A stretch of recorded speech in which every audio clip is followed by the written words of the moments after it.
anyone that's been to a sporting event, the atmosphere before a game, I think Game Time Decisions has that same exact atmosphere. This is our arena.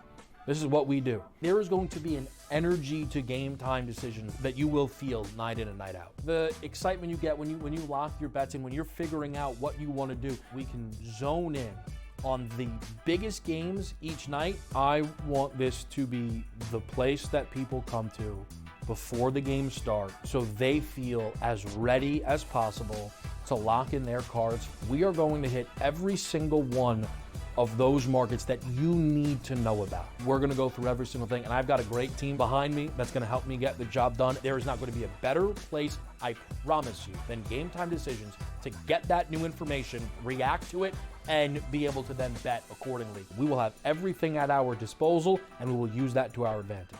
I'm Kevin Walsh. Tune into Game Time Decisions from 6 to 8 p.m. Eastern on SportsGrid. If you're gonna trade Durant, right? It means things are getting weird anyway. Teams are going to, before they go for Durant, they're going to go for Devin Booker. That's just the reality of it. You get rid of Durant, or do you do the crazy one?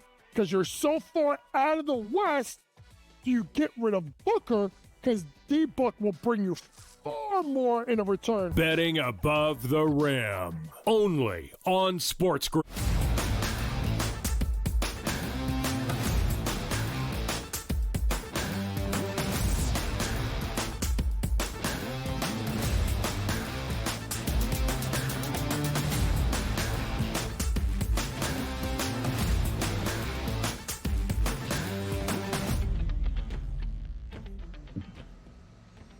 We welcome you to hour number 3, our third and final live right here on this Tuesday morning on the early line on SportsGrid. He is Donnie, I am Ben. So much to get into here in this third and final hour. We've got 3 games, a triple header of NBA playoff action. Game number 2 is tonight around the association. We'll talk about those big favorites for game 2. If one team can even up the series on their own home floor as a favorite. Looking at you, LeBron and Luka. And if 2 other teams can take a commanding 2-0 series lead, really kind of putting their mark on this opening round set. We'll go around a full Tuesday slate, all 30 MLB clubs in action on this Tuesday. DRS will break it down for you. All of that and plenty more here in this third and final hour.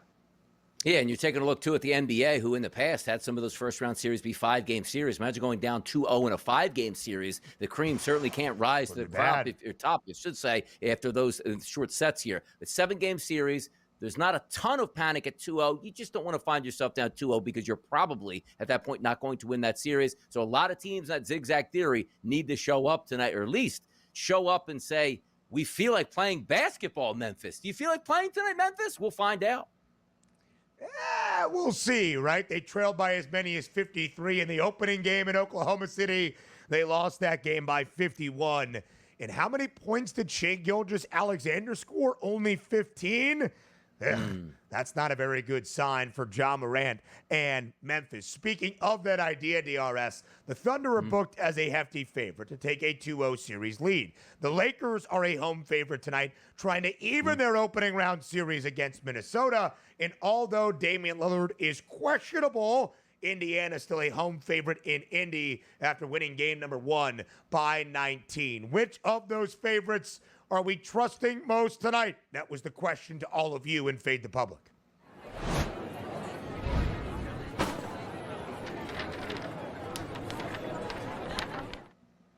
At SportsGrid on Twitter, which NBA playoff favorite is the best bet to cover the spread tonight?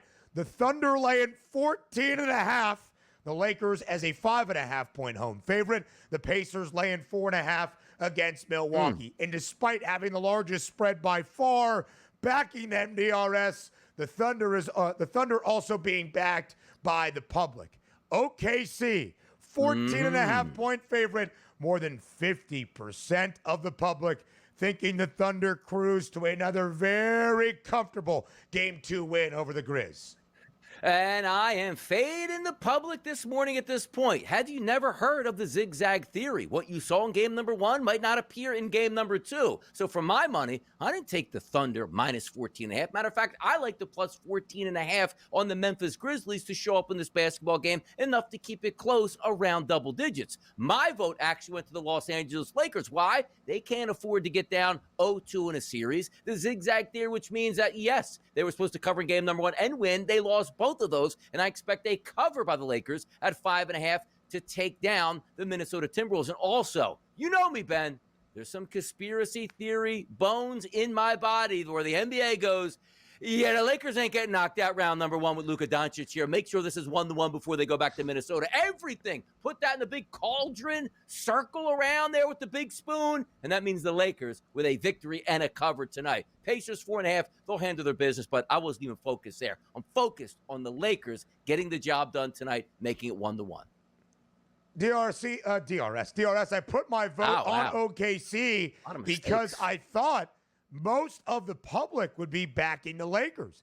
I thought the Lakers would be the overwhelming public favorite here in this Fade the Public poll.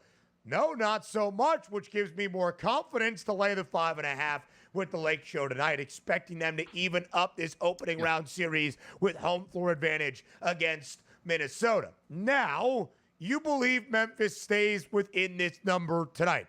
How close of a game are you expecting, DRS, in OKC? I'm expecting a fight. And again, it doesn't even have to be that close at 14.5, but I'm expecting the Memphis Grizzlies to stay within double digits, because if not, they're going to get plastered in games 3 and 4 and might as well just be off. Josh should just be throwing grenades all over the place, or actually just doing that, little movement that he's going to shoot the gun. Just throw me out of the series because we're done in games 3 or 4 at this point anyway. I expect them, because the one thing you understand is there are professional athletes on both sides. They're both earning paychecks. That's one thing. But there is pride that goes in this game. Does Memphis want to say, we made the playoffs, but we got beat by 40 every game we played and embarrassed ourselves? This is one of those games where it's unacceptable. And I even know where John Morant's coming from after that game. We're never going to play this bad again. You can say that, and yes, you might be able to play as bad as you just did. But I'm just looking from a team concept here. The Thunder are better. There's no question. I think the Thunder are the best team in the NBA. But there's no reason to believe that a team that just got wasted because they had a sort of longer, meandering, route to actually make it to game number 1 of the actual playoffs than the Thunder, who are rested and ready. I expect the best performance I might get out of the Memphis Grizzlies in this entire series tonight, because the focus should be there, which means, Ben, staying within 2 touchdowns. That's not hard to ask. It's a good point, DRS. This will be the Grizzlies' 4th game in the last week. The Grizz played on Friday night, traveled to OKC over the weekend, played early on Sunday, got absolutely hammered, but now both teams only a day off in between. That is why the public loves the Thunder tonight. Not just in our Fade the Public poll, 74% of the betting on that spread money really backing the Thunder as of this moment on the FanDuel Sportsbook. Now, even if Memphis stays within the spread, DRS, I don't think I expect this to be very, very competitive. Again, I think the way you look at this series, as we will say a little bit later on, is the Thunder in 4. I'm not sure Memphis wins a game. Doesn't mean the Grizzlies cannot cover a game or 2, or certainly tonight. About 59% of the money on that spread betting, DRS, backing the Lakers at home tonight to have a bounce-back performance. Not only when you get beat in game number 1 with home floor advantage, but you get beat by 22 on Saturday night. I think that leaves a bad taste in the mouth of people expecting to have that confidence in the Lakers. But Luka Doncic had 37 points in game number 1. LeBron James only had 19. This is why you have both of these guys paired up, not just for Luka in the future of the next decade plus, but to be a championship contender right here, right now. I think the Lakers win this game. I think the Lakers win it comfortably tonight. I would lay the 5.5 with LA, and I would expect much more scoring output from LeBron James tonight. Correct. Needs a better start. Didn't have anything in the first quarter last week. Luka held it down. They probably still should have won that game, but ended up getting blasted. The expectations here, too, because I actually have more confidence. It sounds kind of crazy that the Grizzlies can just hang around the Thunder than the Lakers actually winning by 6 points. We said, well, Donnie, why did you vote that way? Just the ebbs and flows of the NBA, understanding this. Like, the Thunder know they should be up 2-0. And I'm not saying that they're just going to roll the basketball out there and take care of business and win by 10 points and be like, that was just fine. But understanding the thought process behind, like, the Lakers, like, they understand this. The Lakers go, oh, they're not winning this series. And for all the hype that we have in Luka Doncic and LeBron James and the great teams that they have, or what the anticipation of a great team would be, that's up in flames. Like, again, as much as I expect the Memphis Grizzlies to be embarrassed by their effort and have a good performance, it's the opposite for the Lakers. Understanding they thought they probably should have won game number 1 and got smoked. They can't lose game number 2 and go on the road. No, Memphis can be like, okay, we're home 0-2. It's our home court. Let's see what we can do. You cannot go down 0-2 there at Crypto.com Arena. I expect a good performance out of the Lakers to get the win in the cover. And we'll talk a lot more about the game in Indianapolis a little bit later on. But, of course, the biggest thing there tonight for the Pacers, who won by 19 in Game 1, but are only a 4.5-point favorite for Game 2. Might Damian Lillard be on his way back for the Bucks? How much does it even matter at this point for Milwaukee? We go around a full Tuesday slate in the Bigs. Up next.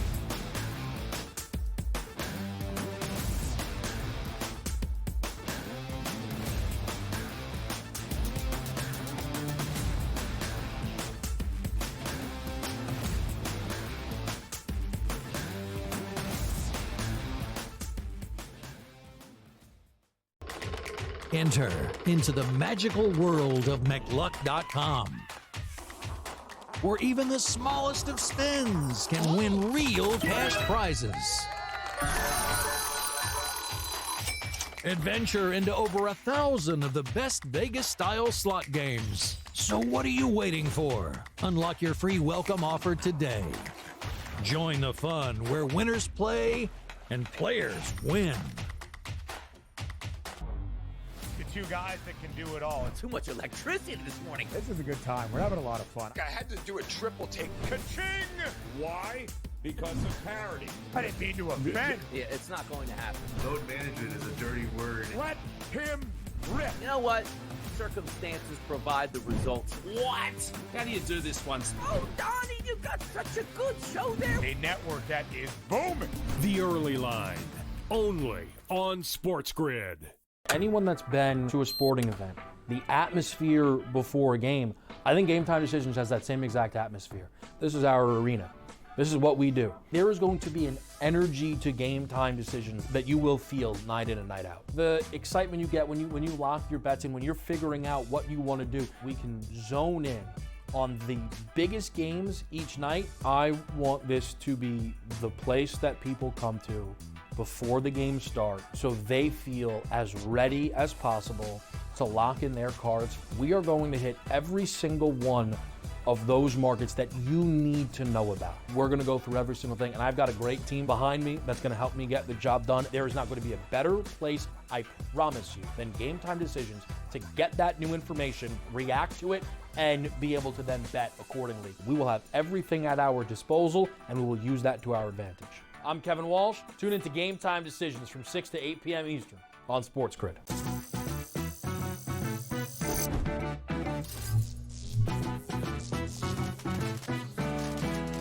Did you know sportsbooks tend to draw up tighter bet lines for events that get even more bettors, like championship games or major matchups? My tip? Try betting on less popular sports. You might have a better shot at beating those odds. Now, go get lucky. See you in Las Vegas. Let's get lucky.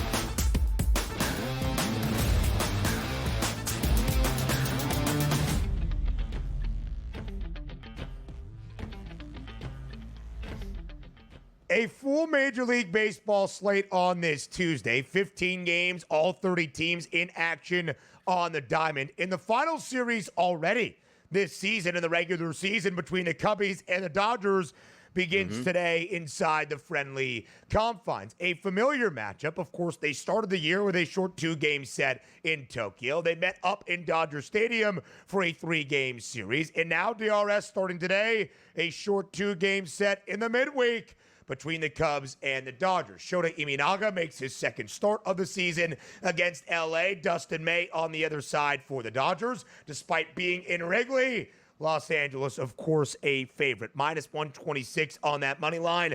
Total 8.5. How does this third and final series between the Cubs and the Dodgers start today? Yeah, it should be a fun one here. And I love these, the morning handicaps here. We don't really know what the actual roster is going to look like tonight at this point, but obviously we know who the starting pitchers are going to be. And then in the afternoon, you get into some more of those intricate matchups like lefty-righty splits with xFIP numbers. But if we're just looking at the game and handicapping it, Dustin May's been really good to start, Ben. 65 total batters he's faced. How about an 0.34 ISO against and a weighted on base percentage of 171? That is spectacular. If we look on a card today, 30 total pitchers that I have rated in this. And if we're taking a look at May, he actually comes in fifth, Ben, in xFIP. 1.06 is an ERA, but a 330 xFIP number translates very well. 68 degrees, 67 degrees in Chicago with the wind blowing out the center field lightly at 5 to 6 miles an hour. That should help. Now let's go to the opposite side and take a look at Shota Imanaga. He sets up and looks decent against this Dodgers lineup, who, again, Shohei Ohtani, Mookie Betts, Teoscar Hernandez, Tommy Edman, and Will Smith all have high ISO power numbers against left-handed pitching. Now take a look at this. Once again, yesterday we had Vasquez, as I bring up for the Padres, had a low ERA but a really high xFIP number. Sooner than later is going to get hit. Case in point yesterday, the Detroit Tigers win in 6 runs that they posted in that game. If you look at Imanaga's 28 and a third innings pitch, Ben, his ERA really good at 2.22. xFIP, though, double that at 4.86. So for my money today, I do look at the Dodgers as that short price favorite, saying, well, maybe the ERA doesn't match up with what Imanaga's actually doing. The Dodgers get to him. The Dodgers get a victory. And anytime you see the Dodgers at that minus 120 price, it's like, hey, sale on, everybody's for sale today. Get on the Dodgers. I'll take them. 23 games this year, DRS. The Dodgers now 16-7. They have won 5 of their last 6 after losing that weekend set inside Dodger Stadium to these very Cubs. Again, Shota Imanaga, who faced the Dodgers in the debut this year back on Tuesday, March 18th in Tokyo. 4 innings of work, shutout baseball, did not allow a single hit, but only 4 innings against LA. Again, the Dodgers were struggling by relative standards after that weekend set against the Cubs. They swept the Rockies. They won 2 of 3 this weekend against the Rangers. This ends out the season set between the Cubbies and the Dodgers this week in Wrigley. Yesterday, Francisco Lindor, a pair of home runs for the New York Mets, who led 5-0 into the 9th. The Phillies scored 4, unable to get that game-tying run at the dish. Edwin Diaz just shoring up enough. The Mets win the opener against their divisional foe. Hey-oh. Uh-oh. Yeah. That's Mets. Oh, I like it better. Hold on. Put that back up here. Let's take a look, though. Let's take a look. Like, put that back. Get square up on the seat. Well, I like the blue. Like, sit up. What's wrong with that? A nice little blue background, like we're on a news studio at this point. Dun, dun, dun, dun. 6 ABC News. It's Ben Stevens from the desk. Right there. 6 Perfect. ABC. I like the way you look. Yeah. All right, talk about the Mets and the Phillies. You want to handicap now or what? All right, let's talk about the Mets and the Phillies here today. Yesterday, I told you on the show, I did like the New York Mets in the game yesterday. Look, they were going to walk to an easy victory.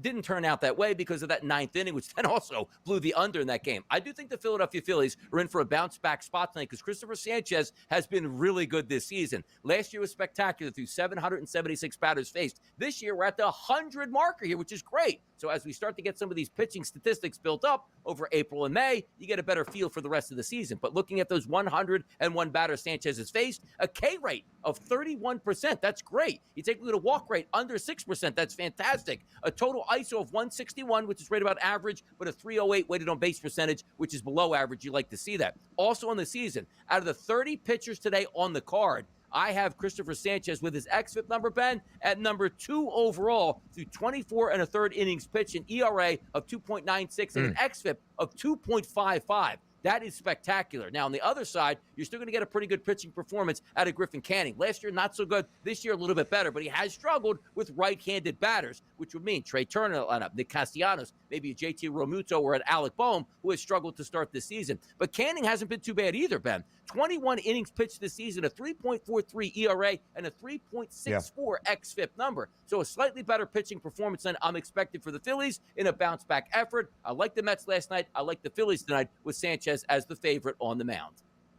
So the Mets looking for 6 consecutive victories. They've been playing great baseball. The Mets now 16-7. We talked about the Dodgers, 16-7. The Padres losing the opener in the Motor City yesterday against Detroit. San Diego, with some road woes, has fallen to 16-7. 3 best records in the National League, 3 best records in all of the major leagues as well. Let's go to another really good team, though, out in California. That would be the San Francisco Giants, beating the Brewers yesterday in the opener of their midweek set, 5-2, a slight favorite at home tonight to take the opening 2 games against Milwaukee. DRS, what's the play out in SF? Yeah, we might want to load up some lefties today against Jordan Hicks, but first let's start on the opposite side and say, all right, well, pitching matchup here, Jose Quintana still pitching around Major League Baseball, which is incredible. And you take a look at Quintana today, 12th on the card with xFIP through 12 2/3 innings pitched. He's got an ERA under 1. It's actually .71. His xFIP, though, is higher at 3.83, which isn't bad, but a lineup here for the Giants that has done very well loading up right-handed batters against left-handed pitching. If we go to the other side and say, okay, Jordan Hicks on the mound today, he's been struggling mightily with left-handed bats to the tune of a 171 ISO, which is elevated, but a weighted on base percentage, Ben, of 405, which means a low K rate and a high walk rate. A lot of left-handed batters are reaching here. Turang, Yelich, Frelick, and Mitchell should be in your lineup today. And just looking at Jordan Hicks's number on the season, let's see where he's coming in here. Okay, 20th on the card, but a 6 ERA, but a lower xFIP of 4.38. Probably would give the advantage here, to be honest, to Milwaukee in this game, because I think those left-handed bats, for some props, might be able to get some damage done today. Yeah, DRS, I think it's a really good look as well. Early on in the midweek around MLB, plenty more games to preview on this full Tuesday slate in the bigs. Much more. The mind of Donnie Rightside up next.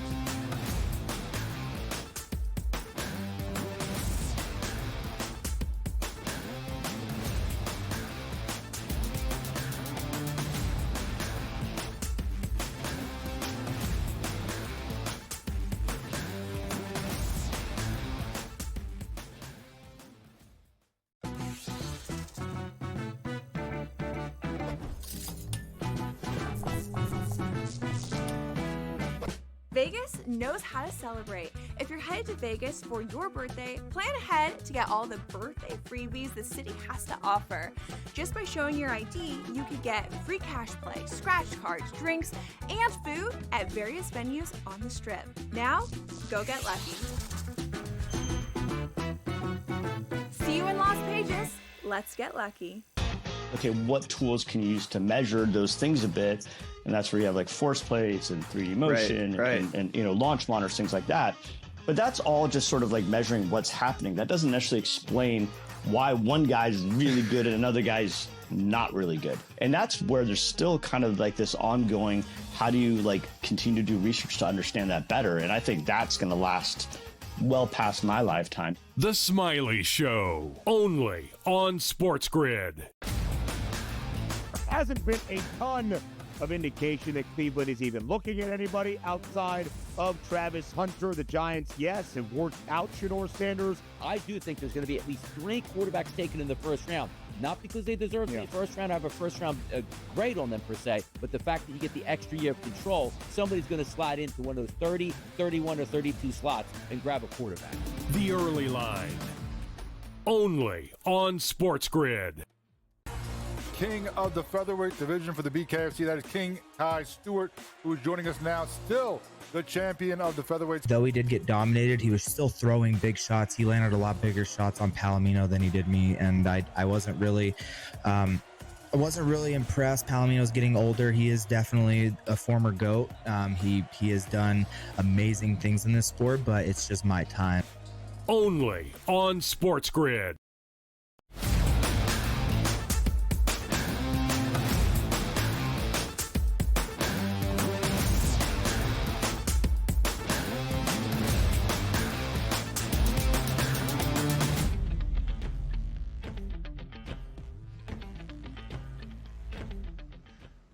We continue to preview a full slate on a Tuesday around Major League Baseball. Peek behind the curtain. Conversation in the final minute of that commercial break was the headline of this next graphic to preview a game today in Detroit between the Tigers and the Padres. The Tigers taking game number 1 yesterday behind a big day at the dish for Zach McKinstry and Gleyber Torres, each recording 3 base knocks. Aces in place for Detroit and San Diego. Now, Jack Flaherty is a great pitcher. Very much not the ace in Detroit. That is Tarek Skubal, of course, the reigning American League Cy Young winner. Nick Pivetta, been darn good as a Padre this year. 3-1 record. The ERA, I believe, is sub 1.57, but at least sub 2. He is, in his 4 starts, not allowed a single earned run twice. But he's not the ace in San Diego either. Ace is in place. Donnie, make sense of it, please.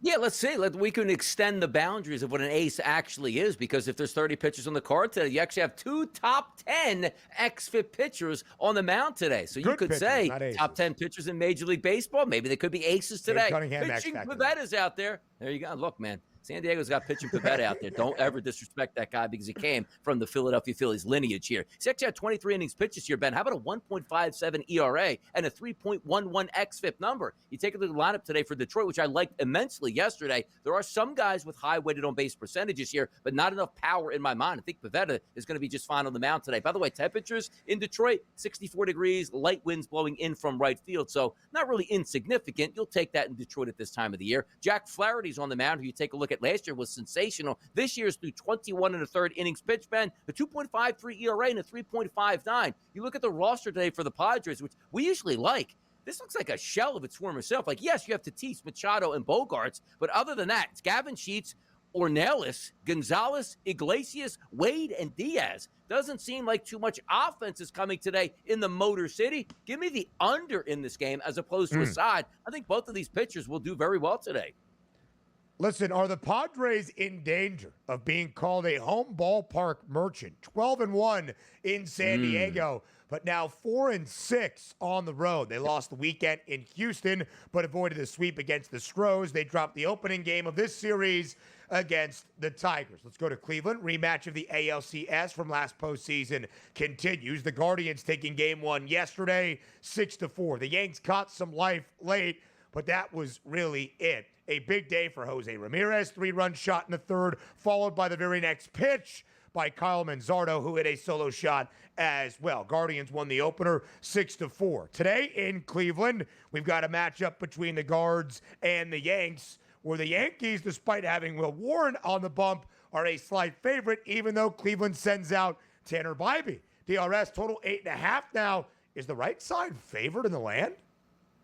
Look, I'm telling you right now, usually you just look at the pitchers' names. Like, just going to ride out Cleveland. They're better at home at this point. Maybe the Yankees will struggle. But Tanner Bybee, just by the name, it's like, oh, that's a solid pitcher. Not this year, he's not. 88 batters he's faced, an ISO against of 333 combined, and a weighted on base percentage of 394. Not a lot of Ks and a lot of walks. You take a look at him on the card today, Ben, out of 30 pitchers with xFIP, he's 29th on the card at a 5.36 and an ERA, by the way, that's 5.85. So it's not like, whoa, low ERA, high xFIP, or, vice versa at that point where he's getting a little bit unlucky. He's not. Take a look at Ben Rice, who wasn't in the lineup yesterday. If he's inserted back in there, he's got high power numbers, as well as Aaron Judge and Jazz Chisholm. God love him. Goes up to the plate, strike out 4 times, but every once in a while he runs into a home run like he did yesterday. You flip it to the other side and say, all right, Will Warren's on the mound. Terrible last year, not that great this year. And on the card, he's 15th out of 30. He's got an ERA of 5.17, but a lower xFIP of 4.01. I don't think you can ever go wrong with including in your prop every single night Stephen Kwan. Left-handed pitching, right-handed pitching for the lefty, it doesn't matter. Against righties this year, 62 plate appearances,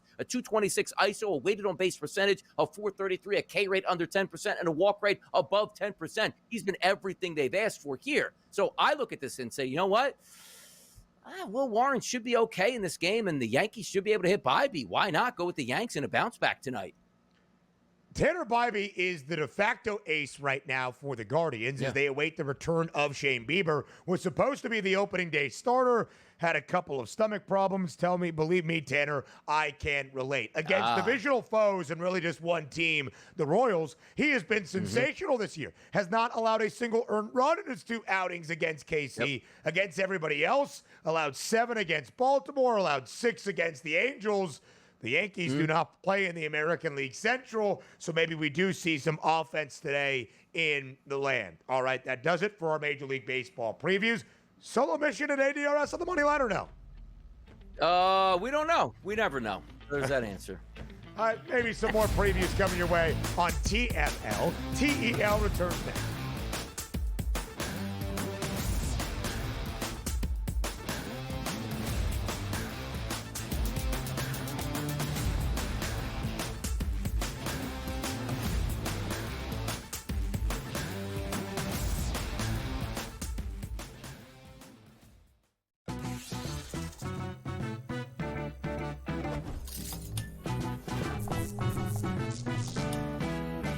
Vegas knows how to celebrate. If you're headed to Vegas for your birthday, plan ahead to get all the birthday freebies the city has to offer.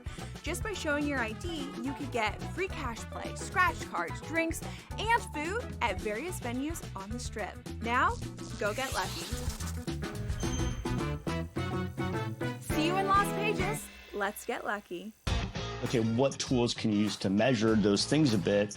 And that's where you have like force plates and 3D motion and you know, launch monitors, things like that. But that's all just sort of like measuring what's happening. That doesn't necessarily explain why one guy's really good and another guy's not really good. And that's where there's still kind of like this ongoing, how do you like continue to do research to understand that better? And I think that's going to last well past my lifetime. The Smiley Show, only on SportsGrid. Hasn't been a ton of indication that Cleveland is even looking at anybody outside of Travis Hunter. The Giants, yes, have worked out Shedeur Sanders. I do think there's going to be at least 3 quarterbacks taken in the first round. Not because they deserve the first round, have a first round grade on them per se, but the fact that you get the extra year of control, somebody's going to slide into one of those 30, 31, or 32 slots and grab a quarterback. The Early Line, only on SportsGrid. King of the featherweight division for the BKFC, that is King Kai Stewart, who is joining us now, still the champion of the featherweight. Though he did get dominated, he was still throwing big shots. He landed a lot bigger shots on Palomino than he did me, and I wasn't really impressed. Palomino's getting older. He is definitely a former GOAT. He has done amazing things in this sport, but it's just my time. Only on SportsGrid.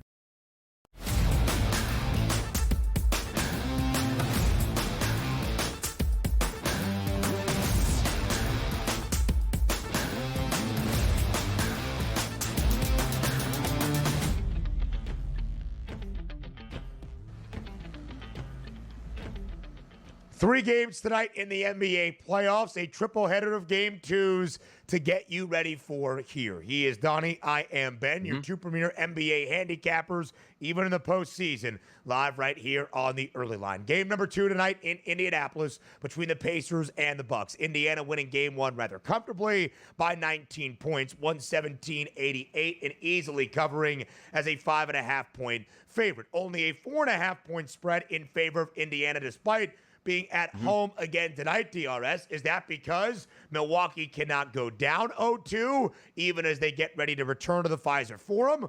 Or is it because Dame is on his way back, upgraded to questionable for game number 2 tonight? DRS, what do you make of the status of Damian Lillard? If he plays, what do you think it does for this game 2 spread? Yeah, the same way I thought about when the series began, right? Where you had that price point on the Indiana Pacers. Go, oh, they might come back and the price drop. Like, I don't care. Like, does they make them a better basketball team than they already are right now? Maybe a little bit, but I still think the Pacers are the better team, and I'm getting a discount. So I think about it the same way that I'm going to enter tonight's matchup. And you see like those 6 prices or so, let's just say at the FanDuel Sportsbook at the opening number. Now we see 4.5. Go ahead and make Dame eligible in this game where he's active. Drop it to 4. Drop it to 3.5. Drop it to 3. I'm going to go right back in on the Pacers. Now you might say, Donnie, you love the zigzag theory and what goes into it. I do. But now I'm getting like the ultimate zigzag on pricing where it's like, oh, Dame's back. They should win. Drop the price. No, now I don't think so. Now I'm actually thinking I'm getting a bargain on the Pacers where that price point should have been around 6. And now we might see it crash down to, again, 4s and 3.5s in that range. We don't have any statistics or any props there, and we probably shouldn't on Dame Lillard. He actually does. 19.5 is listed here. So it looks like he is going to play. So now, again, I like the Pacers more. Understand this. Dame's a great basketball player throughout his career. Dame can fill it up. There's no question about it. But Dame coming back down 0-1, trying to force his way into the lineup and be a marker on offense, I don't think helps them tonight. Now, if Dame plays 29, 35, let's just say 29 to 35 minutes as a range, right, and scores 25 points, well, then, yeah, he really helped them. But I think it goes the opposite way. I'm not saying like Dame comes back and has a bad offensive performance or they're not ready for Dame to come back. He's a professional and they're professionals. But if Dame plays tonight and I want the announcement to be made, I'm going to wait till the last minute and take the Pacers tonight. How about that? Yeah, DRS, I don't mind the look. Since Damian Lillard exited the lineup for Milwaukee, dealing, of course, with that deep vein thrombosis, the blood clot of which he has been cleared for. Milwaukee was 38-30 on March 18th, final game that Dame did play. They ended out the regular season to the Bucks, winning 8 straight. They ended out the regular season, DRS, winning 10 of 14 without Dame in there. I'm not saying that's the only reason. Lillard, since the All-Star break when he was there, Milwaukee was 6-5. It doesn't give me a ton of confidence to be like, that's the difference. That's the X factor for the Bucks. That's the reason they win game 2. That's the reason they win this series. Indiana did win game number 1 by 19. I think I said 117-88 earlier. Bad math. 117-98. They were a 5.5, 6.5 point home favorite. Covered that number. 227 in a hook was the total, DRS, and it stayed well under. As we look at the total for tonight, it has dropped a little bit in this game. We have seen that all around the association. In fact, it's on its way up now at 229. That could be the thought of having Damian Lillard return. This is playoff basketball. We have seen now 10 total games in the playoffs. 8 of 10 have gone under. This total up tonight? I'm not so sure. Again, I still feel as though the Pacers take a 2-0 series advantage, and I picked the Bucks to win this series outright. I'm not really sure how that changes tonight.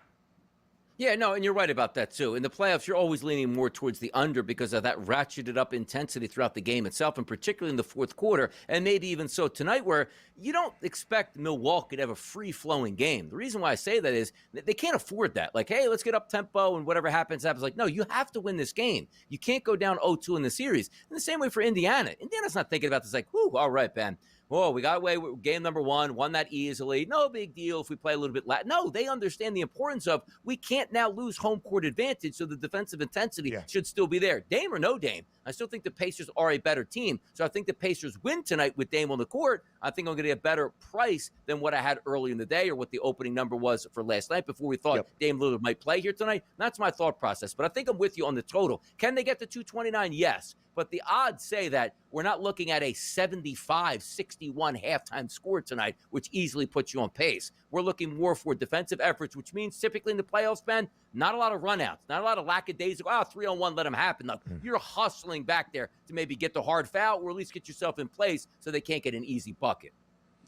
Yeah, DRS, when you look at how game 1 played out, it was Giannis and everybody else. So maybe he will be very happy to have Damian Lillard return. He is listed as questionable, but of course does have that points prop out there for what would be his first game since March 18th. Points prop on Dame, 19.5. Giannis has the highest number tonight by a lot. It's 32.5. He scored 36 in game number 1. The 4 other starters for Milwaukee combined to score 14 points, including Kyle Kuzma, who played 22 minutes, had 0 points, 0 assists, 0 rebounds, 0 steals, 0 blocks, did a lot of cardio on Saturday in Indianapolis. If he is a true professional with his points prop of 10.5 tonight, has to come close to that number. Leading scorer for Indiana in game 1 was Pascal Siakam with 25. His points prop tonight, 20.5. Tyrese Halliburton, DRS, did get into double figures, had 10 points and 12 assists, 0 of 7 from 3. His points prop tonight against the Bucks stands now at 18.5. Our second game of the night of R3 in Oklahoma City. It's the Thunder and the Grizzlies. OKC, after winning game 1 by 51, 131-80, is a 14.5-point favorite for game 2 tonight against the Grizzlies. Total at 229. Total for game 1 was 232. Stayed well under because Memphis only scored 80. Donnie, you expect this game to be closer. I think the question is how close tonight? Is it even within single digits? I do believe it is. I honestly do. Like, the line opened up at 13.5. It did move to 14.5 because the public perception is this series is already over. And quite frankly, it might be. I don't think anybody's anticipating, even if the game was closer in game number 1, that we're still going to have a long series getting even more past game number 5. I think that's probably where it ends because I think there's a legitimate chance that Memphis can steal a game. But that's going to be predicated on what we see tonight, which, again, in embarrassing fashion in game number 1, they lost. You might say they had some tired legs. Now they should be rebounded into the series and play better basketball. And I would agree with that. So there's a correlation set for me tonight where you think SGA is going to have a good game. He typically does. And, of course, the FanDuel Sportsbook puts his prop there at 31.5, which is exactly where he usually lands. But if I'm looking from the Grizzlies' perspective, there's no point in my mind tonight that I think they can hang around this game without Ja Morant having a big night. It's like your thought process between Cade Cunningham. There's not a correlation between Cade playing okay and then beating the Knicks inside their own building. Like, no. You expect your best player to have his best game, and not even a matter of fact to win the game, just to keep your team in the hunt and be competitive. That's all I'm asking tonight for the Memphis Grizzlies. Ja Morant said as much as I said early in the show before that, in the post-game press conference,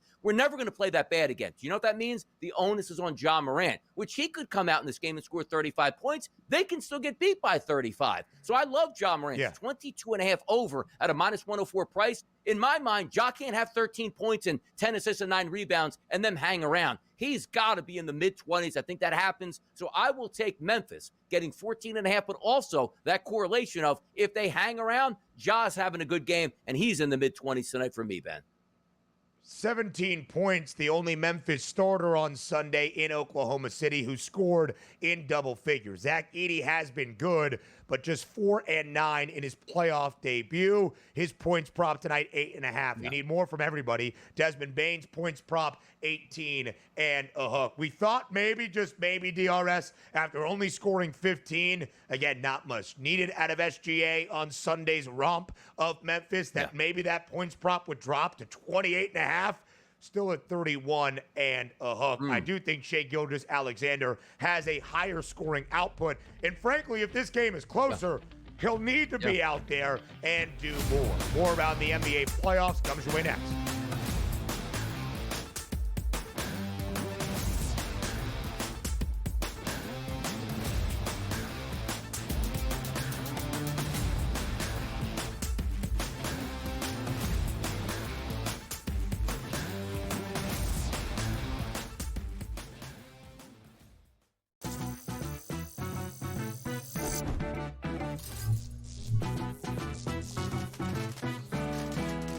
Here's a tip. Some machines and online games have higher average payouts than others. Want to try to maximize your odds? Well, do some research online to find games which have the highest RTP or return to player percentage. So now, go get lucky. See you in Las Vegas. Let's get lucky. The two guys that can do it all. Too much electricity this morning. This is a good time. We're having a lot of fun. I had to do a triple take. Ka-ching! Why? Because of parity. I didn't mean to offend. Yeah, it's not going to happen. Load management is a dirty word. Let him rip. You know what? Circumstances provide the results. What? How do you do this one? Oh, Donnie, you got such a good show there. A network that is booming. The Early Line, only on SportsGrid. They're so close that we're barely going to be getting any value on the plus side of things. I think there's a little bit of value on the Blue Jays today, but it's an awesome division. Like, I don't want to see teams running away and be up by 12 games in first place. We want to see teams constantly battling for first place. They hit a team total. I love that. So as many times as we get bad beats, you do get the same amount of good beats typically in your direction if you wait long enough. Pro Baseball today, only on SportsGrid. The game is on. The stakes are high, but the action isn't just on the field. He's rearranging that ring. Get it inside! SportsGrid's in-game live. Your ultimate second screen experience. Just a little flyer, couple of 15.5 point live line. Every prop, every play, every day. Anything can happen. That's complete chaos. It's smarter to be on SportsGrid.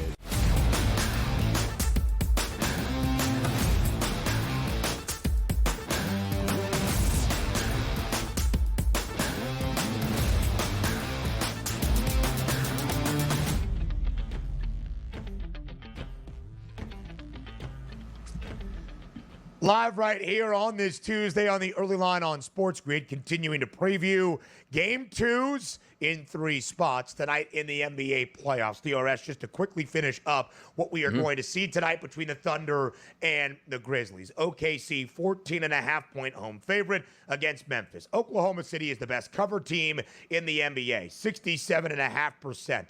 The cover percentage for the Thunder, including covering as a 13.5-point favorite in Game 1, winning by 51. They are the only team, that being the Thunder, not just with the NBA's best record in the regular season and now off to a perfect start in the playoffs, but the only team covering in more than 60% of games, and they are at 67.5. DRS, even if you're right, even if Memphis makes this game a little bit more competitive in game number 2, I do not predict a Grizzlies outright upset. Frankly, I do think Oklahoma City wins this in a sweep, which, if you look at the correct score market for this opening round playoff series, the Thunder to win in 4 is minus 115 on the FanDuel Sportsbook. It's crazy. It is. Even though we saw that most lopsided game that you're going to see in a long time in the NBA playoffs in game number 1, we'll see tonight because there are ebbs and flows to a series. Would I be surprised if the Memphis Grizzlies went to OKC tonight and won this basketball outright? Yes. They're getting 2 touchdowns here. But I'm not going to be surprised when it's a competitive game because that's what the NBA is. You watch the regular season with OKC. It wasn't a torch fest every single night. You had lulls in your scheduling. So they can't have a lull in a playoff game at home. I'm not even saying that. A lull is, we just didn't win by 15. We only won by 12. How about that lull for tonight on the cover? I'm just expecting a professional group of players to say we were embarrassed. That's not happening again. And it's on Ja Morant to make sure it doesn't. Yeah, I'm a little bit skeptical, but we'll see what happens as we recap on a Wednesday. DRS, of our 3 home favorites tonight, Indiana and Oklahoma City can take a commanding 2-0 series lead, making good on home court advantage. The Lakers have already let that slip. So as a 5.5-point home favorite in game number 2 tonight in downtown Los Angeles, the Lakers need this one to even up the set against Anthony Edwards in the Minnesota Timberwolves. 5.5-point spread in favor of LA. That over-under stands at 210 and a hook. Can the Lakers even up this series? And if so, as the odds expect, DRS, can they make it look comfortable tonight, covering as a 5.5-point home favorite? I hope it's comfortable because I do think the Lakers do win and cover. So everybody likes that. Hey, jump out to a 7 or 8 point lead at the end of the first quarter and never look back. We're looking at those options, but also understand this. The Minnesota Timberwolves understand the game too because there are elements where it's like, let's just say Memphis, we got to win in game number 1 against OKC. They probably would have gotten beat by 15 game number 2 because job accomplished, man. We're going home 1-1. That's not the case for the Timberwolves. Like, if you want to beat the Los Angeles Lakers, this is how you beat them. Take the first 2 games on their home court and don't say, well, we won the game number 1. Now we'll just go back to Minnesota and see what happens. That's not the way to play it out. So you would expect that Minnesota is out for blood tonight, and rightfully so. But the same thing on the opposite side with the Lakers, understanding these aren't 2 games on the road. It's like, all right, we came up 0-2, but we go back home. Let's even this series and take it back to Minnesota. You lose the first 2 games on your home court, you are not coming back in this series. Because, again, just the byproduct of Minnesota just has to split at home in games 3 and 4, and then they're going to win the series anyway. You can't have that. And also understanding this, LeBron James' performance, unacceptable in game number 1 to be insignificant per se through the first half of that game and then try to turn it on. You need your best players playing all 4 quarters against this Timberwolves team, which is pretty good on defense. I look at the points prop, like Luka's at 30.5, which is insane. Yeah. And do I think he can get that? I do, but I look at that LeBron number, 24.5 at plus 100. I want to see where this actually gets closer to game time here because LeBron understands this. He's got to get started first and understand this as well as a team concept. Like, Luka's not going to be like, hey, LeBron, take the first quarter off again. You know what Luka's going to do? Hey, Bron, get yours in the first quarter. Let's get you 5, 6, 7 points here so then maybe you can build on this and we can both be engaged all the way through. I'm focused on LeBron James and that 24.5 marker tonight and also focused on the Lakers handling their business, which I can't say I think they win but don't cover. If I think they win, it's going to be about 6+ tonight. They cover. Luka probably tired, DRS, throughout his NBA playoff career of carrying teams by himself. 37 points in game number 1. LeBron only had 19. As we have shared, LeBron did not register a single point or a rebound or an assist in the opening quarter against Minnesota on Saturday night. LeBron James' first quarter points prop, 4.5. I have bet that tonight, needing just 5 out of the King to get off to a much better start, which obviously only benefits the Lakers as well. But there is no doubt, DRS, this Timberwolves team ain't scared. They've been here before. They made it to the Western Conference Finals last year, and Anthony Edwards plays with the most confidence in everything he does, in literally everything, including table tennis. He's ready for this moment tonight. To your point, all right, the Lakers were stunned in Game 1, losing by 22. I would not be stunned if Minnesota wins this game. I would be surprised, expecting the Lakers to even up the series. But it's not like, all right, wrath of God, you're about to be beat by 15 to 20. I think Minnesota is in this game. I am backing the Lakers, laying 5.5 points. But I do think it looks competitive tonight. And I think LeBron James is the key. 24.5 points, 4.5 first quarter points for the King as well. Donnie, if you think the Lakers even up this series, they entered the opening game on Saturday around a minus 196 price to win this series outright. The Lakers are the underdog after losing game number 1 on their home floor at plus 115. You go get that Lakers number as well if you think the Lakers evening up this series means the Lakers eventually come out on top. Yeah, exactly. The buy-in point right now still would be for the Los Angeles Lakers. I'm not buying in on the Lakers. Well, now they're down 0-2 and the price point's great. Like, no, that's not a buy-in for me. The buy-in would be tonight where I expect them to have a good performance. I'm buying LeBron James. And by the way, healthy numbers too for Austin Reeves, 18.5 at the FanDuel Sportsbook. That's something to watch out for tonight because that guy's in the mix, certainly, no doubt about it. Better performance for the Lakers, even up this series. And again, conspiracy theorists, unite out here. The NBA will never allow the Lakers to get dropped in round number 1 with Luka Doncic on their team. Keep that one filed away. You think it's Luka? That's the NBA needle mover, not LeBron? Both of them. Like, they just got Luka. They want to say, might be the team of the future. We can't bounce them round number 1 at this point. You got to build it up here, man. The longer the Lakers in, the better for business in the NBA. Understand it. No doubt about that, DRS. Enjoy the money line, my friend. Yeah, BATR goes away if the Lakers lose, right? I think that's the agreement. So. Tell that to Kevin next.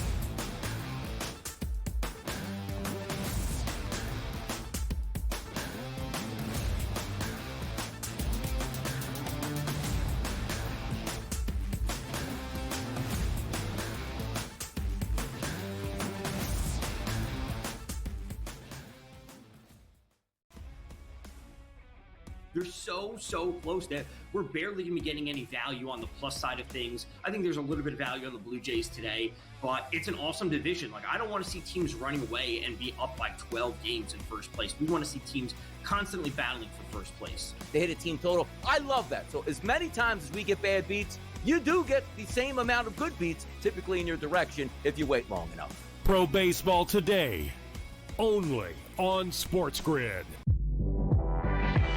If you're going to trade Durant, right, it means things are getting weird anyway.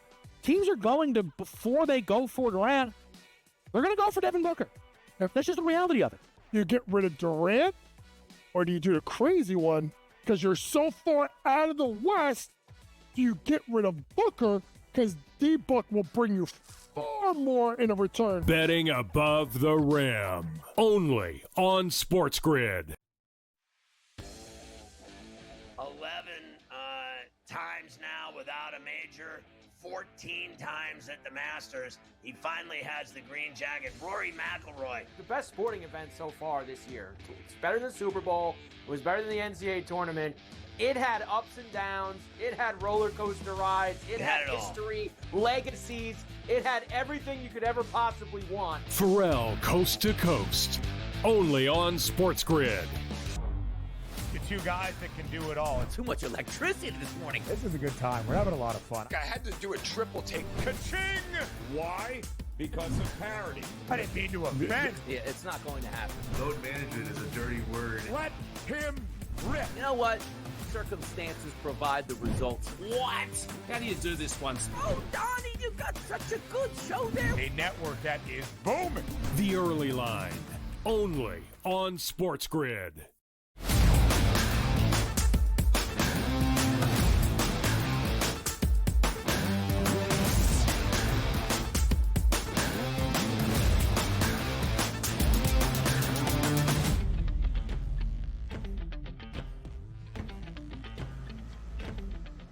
Just over 48 hours out from the 2025 NFL Draft. We have spent so much time discussing the draft from every single angle. The lack of draft order movement at this moment. Our quarterback questions. How many in the opening round? Where does Shedeur Sanders slot in? And another main question will be, as we discussed earlier in the show, how about the Heisman runner-up from the 2024 college football season after completing a historic campaign at Boise State?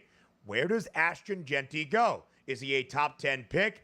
The odds makers assume so, and I am telling you he will be. But how early does Ashton Jeanty go, and where exactly does he fall? Which NFL franchise is going to go after Jeanty? Well, it's a new era in Las Vegas. And for most of this NFL draft cycle, the Raiders have been the team that has been most likely to draft Ashton Jeanty from the odds perspective, even opening up in that market around a minus money, minus 150 favorite. Here's new Raiders GM John Spytek last week at his pre-draft press conference on how he thinks about Jeanty, or maybe just this running back draft class as a whole.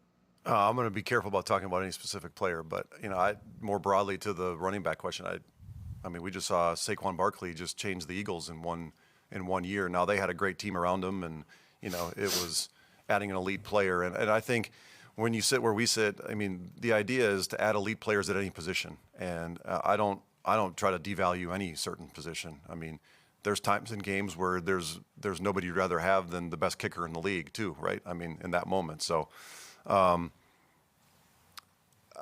There's certain ways to build a team, and I don't know where we got to a place where we don't feel like running backs are valued. I come from the University of Michigan to my core, and those guys were certainly really valued there. So it's hard for me to get away from that. Everything John Spytek just said, huge fan of. Emphasizing the value of a place kicker, reinvigorating the value of a running back, and run the damn ball. The credo of the Big Ten that runs through the veins of John Spytek. Still, the team most likely to draft Ashton Jeanty on the FanDuel Sportsbook remains the Raiders at plus 110. We did see some fluctuation in these odds, in these numbers yesterday with the wild card mantra that the Jacksonville Jaguars, who draft a spot before the Raiders, Las Vegas at 6, Jacksonville at 5, could do anything. They could trade out of that pick. They could look at Ashton Jeanty as well. Plus 200 now on Jacksonville to be the team to draft Ashton Jeanty, as we shared earlier. Jeanty's over-under draft position prop, 6.5. The under has the hefty juice at minus 350. For Ashton Jeanty to go top 5, still a plus money price, so 6 would seem to make a lot of odds and logistical sense. Now, should the Raiders be the team to draft Jeanty? That's a different conversation. There is no doubt they are trying to provide a stable floor with the moves made this offseason. Pete Carroll, who loves being in war rooms, drafting running backs, look back at his time in Seattle. John Spytek in there, college buddy, college teammate of Tom Brady. They worked together in Tampa Bay. Of course, Brady, part of that minority ownership group in Las Vegas, certainly has some hands in how that franchise is going to be run. We've only seen one running back go in the top 10 since 2018 when Saquon Barkley went second overall to the New York Giants. It was Bijan Robinson back in 2023, 8th overall selection made by the Atlanta Falcons. In the two drafts around 2023, last year and 2022, no first-round running backs. I think we're going to see at least 2, if not 3. How about this deep running back class outside of Ashton Jeanty? Omarion Hampton, minus 1,500 to be a first-round pick. Great running back this past season at North Carolina and throughout his collegiate career. Hampton is a minus 400 favorite to be the first running back to go after Ashton Jeanty. Travion Henderson, sensational run for Ohio State. His Buckeyes teammate this past year, Quinshon Judkins, 21-1 to be a first-round pick. And I'm telling you this, Ashton Jeanty is the best back in this class. The one who I think also has an outstanding NFL career right there with Jeanty, that's Iowa's Caleb Johnson. He is young. He's got a lot of tread on those tires. I think he is going to be a great running back during his NFL career. Now, we might only see 2 running backs in the first round at potentially most, I think, 3, but we are going to see a ton go in day number 2. Judkins, Johnson, your favorite running back's favorite running back, in Cam Scatterbo, and so many more that will dot the draft day 2 and day 3, rounds 4 through 7. The early line returns tomorrow, 8 a.m. Eastern Time on a Wednesday here on SportsGrid.